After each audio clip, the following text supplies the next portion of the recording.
Honkai Star Rail Relics. I, as a veteran player, have grinded the Cavern of Corrosion and Simulated Universe tons of times. I have been blessed, but I've also been fucked. If you're here to try and avoid that, unfortunately this is how relics typically are, but some people may not know about some of the most efficient ways of going about relics. In this video, we'll be going about the tips and tricks you should use when going about relic grinding, give your units relics, etc. If you enjoyed, then please be sure to like this video and subscribe for more tips and tricks. Now let's begin. So the first thing we will discuss is the Caverns of Corrosion in general.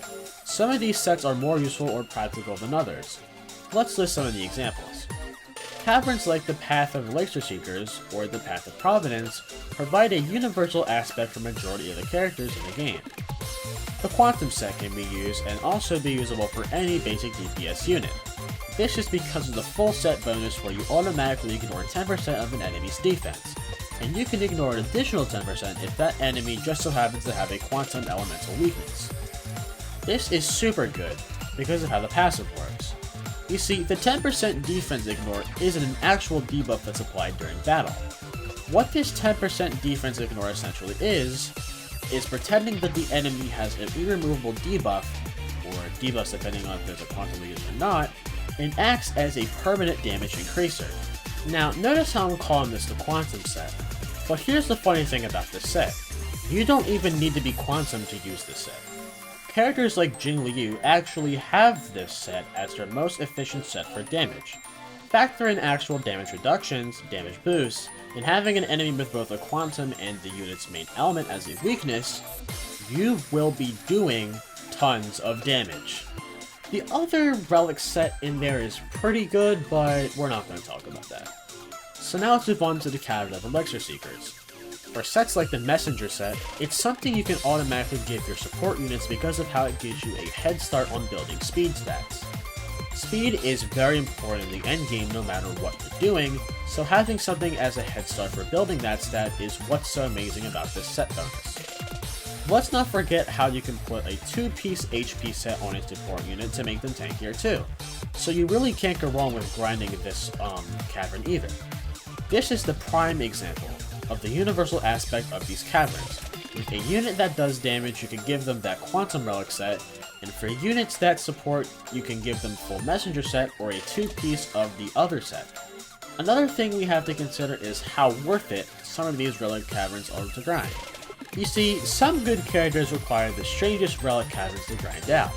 For caverns like the Fire set and the Imaginary set, this cavern sucks because of how trash the Fire set is.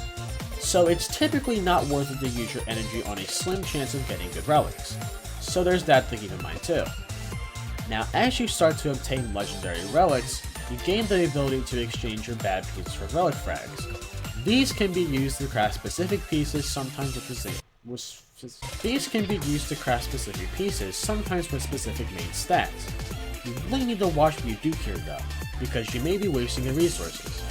Typically, you should only use your self-bottling resins, which is how you make certain pieces with certain main stats, when you're at a cold streak of not getting what you want. This is especially if this main stat you want isn't one of the more common ones like HP and defense. And you should also take a look at some of the relics you have before discarding them, because they might include the main stat that you want, and you never know how good of a use they might have in the future of your account. On the topic of stats, some stats in this game are more rare than others. For lack of better terms, it's not as common to get a crit body piece as it is to get an HP body piece. It's okay to use your resins on pieces like these because the main stat is usually crucial. Substats are even more painful. Substats are the little extra contributors in a relic piece.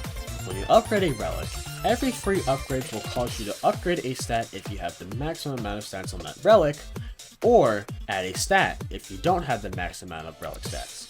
Substats are all chance because you're not guaranteed to upgrade or get a certain stat. Now, one thing that you may be wondering about this entire video is why I haven't talked about relic manipulation, and that's because I personally find the idea to be stupid. If there was a way to guarantee getting the perfect substats and whatnot that's actually confirmed to work, this video would not be f***ing made. But stuff like this reminds me of summoning rituals, and although the rituals are usually jokes, this seems like something that people aren't joking about, and it's a little sad, personally. Relic manipulation seems like the biggest amount of copium in this game, because if there was a way to manipulate relics, I wouldn't be making this video in the first place. So yeah, let's not talk about that. Anyways, that's about it. I just wanted to go over the little bits and pieces that could help some of you in the future. All of this is from experience I gained from playing the game, and from exploring my resources. If you enjoyed, please be sure to like the video and subscribe for more. Check out the community tab to influence what videos I make next, and comment down below what you want to see next too. And with that, I will see you in the next one.